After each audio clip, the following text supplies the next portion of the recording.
Okay, sorry, man. I'm back with another podcast. Try to do this shit every day. I got a little time right now, so I'm about to get knock this out right quick. Sorry if that was loud when doing this shit. My fucking mic is not the best, but excuse me. Hold up. Ooh. Take my hat off. Get comfortable so I can really go in. Okay. Alright, so this podcast is about Chris Brown, man. Chris Breezy. I had to jump on this topic because as soon as I heard about this, I had to think about if I really wanted to address this shit, because it's like, how did we? I mean, I'm not surprised that Chris Brown is a colorist. I'm not surprised that Chris Brown doesn't really fuck with or vibe with dark skinned women, or that he blocked women from dark skinned women from being in his section and all that. Like, matter of fact, I ain't gonna even lie, that was kind of shocking when I heard that he, it's one thing to say it in your music and to say something like that in your music, but it's another thing to say you can't come in my section because you're too black, you're too dark. That's some discrimination shit. That's some Jim Crow shit. That's some real white supremacy shit. You get what I'm saying? That I can't support. I ain't fucking with no person I ain't fucking with nobody shit that would do no shit like that. And so I heard somebody say that the girl Tokyo Vanity who brought it up, that she didn't have no receipts when she brought it up. See, I look at patterns. I look at what people do. I don't really care about what you say. Like, you can say a lot of shit. A lot of people say a lot of shit.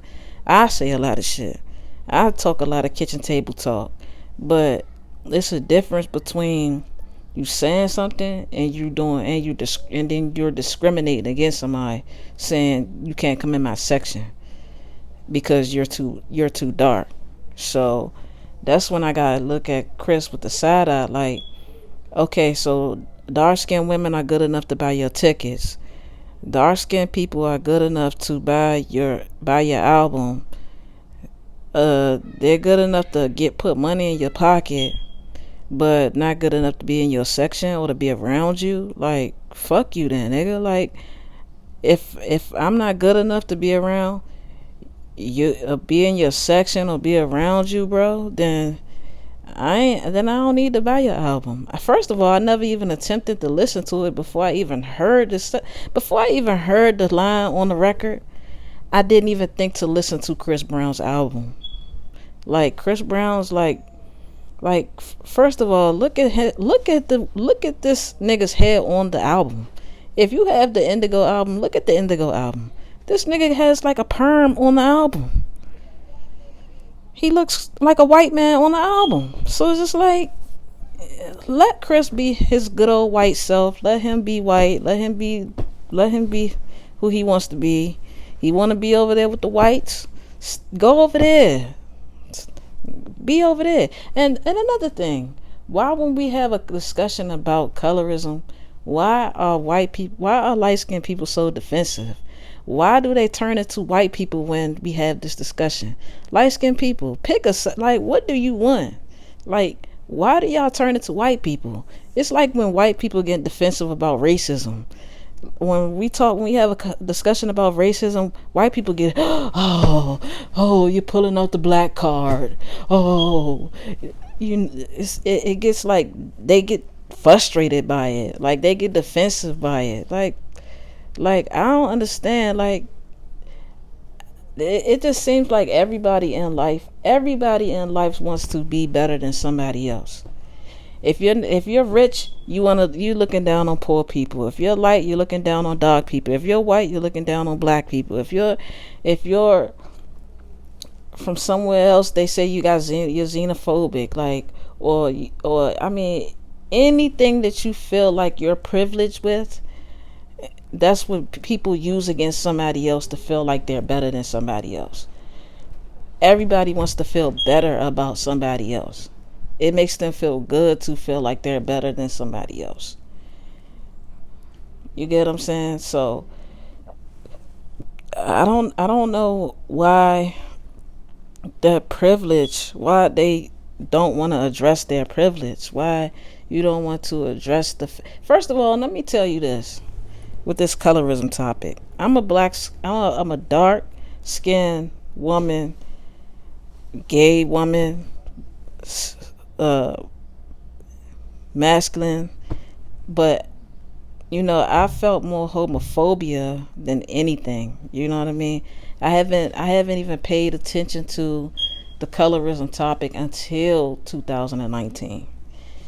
It hasn't really. I don't want to. I felt like Cash Dog when Cash Dog said it hasn't really affected her, because it hasn't. Some dark skinned people don't like go through that shit like that. Like sometimes you go about life, and if it has affect if it has kept me away from any opportunity, me being dark skinned, if me being dark skinned have kept me away from any opportunity in life, I've never known about it.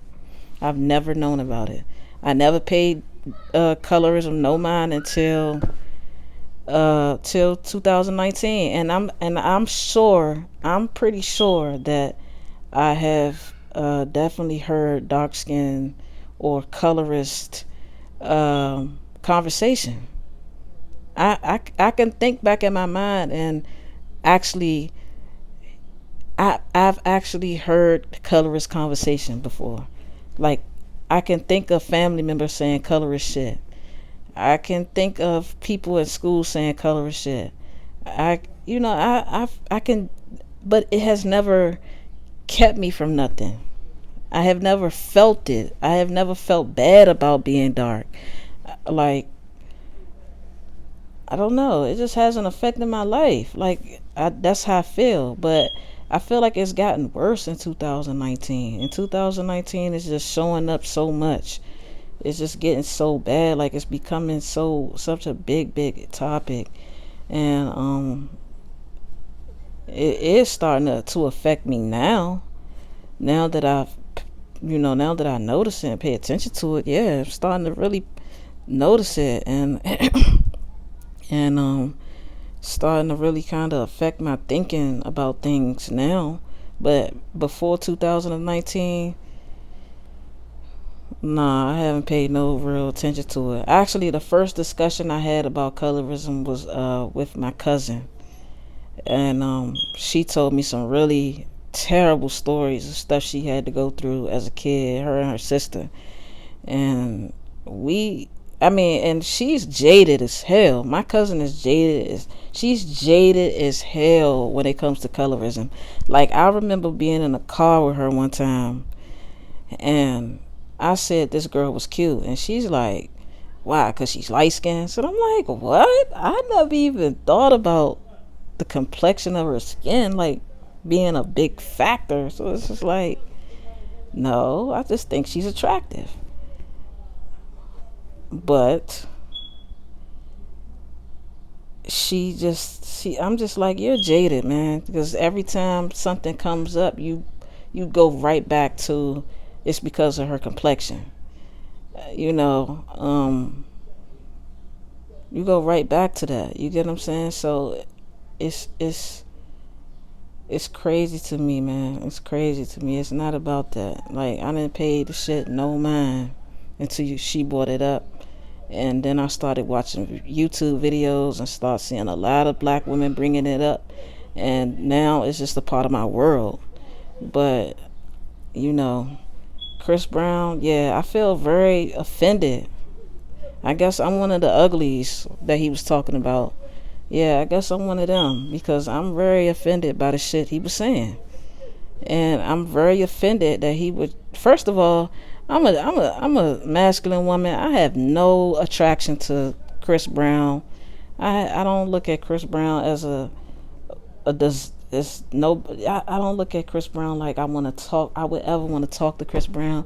And I would assume on every level that Chris Brown would never want to talk to me, and that's fine. So I would never want to be in a Chris Brown section anyway. I've never bought a ticket to see Chris Brown concert. Now I have listened to Chris Brown's albums, but I gotta support my sisters, and I gotta support myself, being a dark-skinned woman, and stay away from Chris Brown music. He is canceled as far as I'm concerned. I can't rock with a Chris Brown after that. I gotta stick up for my black women. And another thing, I don't have no problem with preference. I don't have no problem with, if you look at my old videos, I don't have no problem with preference. I have dated white women. I talk about it. I've dated white women, date light-skinned women, date dark-skinned women before. Matter of fact, can't nobody talk shit about me, because before 2016, all I dated was black women. I'm from DC. I'm from Chocolate City, where it was what, a 70%. You couldn't even find a white person in my fucking neighborhood until this gentrification started to take over. But I ain't started dating white women till 2016. And I started seeing most of the white women that I was getting to mess with, they ain't have nothing on the black women that I used to mess with. I told you, I mess with black women, had their own apartment, their own car. They was looking at me like, damn, looking at me like a bum. Like, you don't got your own car? I have my own car now, but back then, I didn't have a car. I didn't have my own place, and I was staying with my black girlfriends. And yeah, but when 2016 came around, I started talking to white women, see what that was like, because I come from Chocolate City. I come from where it ain't no white folk, where it wasn't no white folk. It is now, but it wasn't no white folks. And so I tried to see what that was about. You know what I mean? It ain't hit. I mean, I ain't even gonna talk. If you don't got nothing nice to say, don't say nothing. But white women ain't no better than nobody else. Latinas and all this shit ain't no better than nobody else. And that's just facts. So, Chris Brown, I'm looking at the patterns, my nigga. He ain't never been seen with no woman of color. You ain't never been seen with no African American woman around you. If you look on Chris Brown page, you probably see one black girl on that whole page, bro. He don't hang around no black women. All he hang around is mixed black with Asian, or light, bright, or white. And then when his ass get in trouble, he want to say some all black matters bullshit. Black women always fight for Chris, always stick up for his ass when he get in trouble. And he always want to get in trouble and want black people to have his fucking back. But then you sit up there in your section, wherever you fuck you at, and say you don't want black women in your section, my nigga. Fuck you. I ain't sticking up for no Chris Brown if you can't stick up for us. I ain't sticking up for no Chris Brown if you ain't gonna ride for us.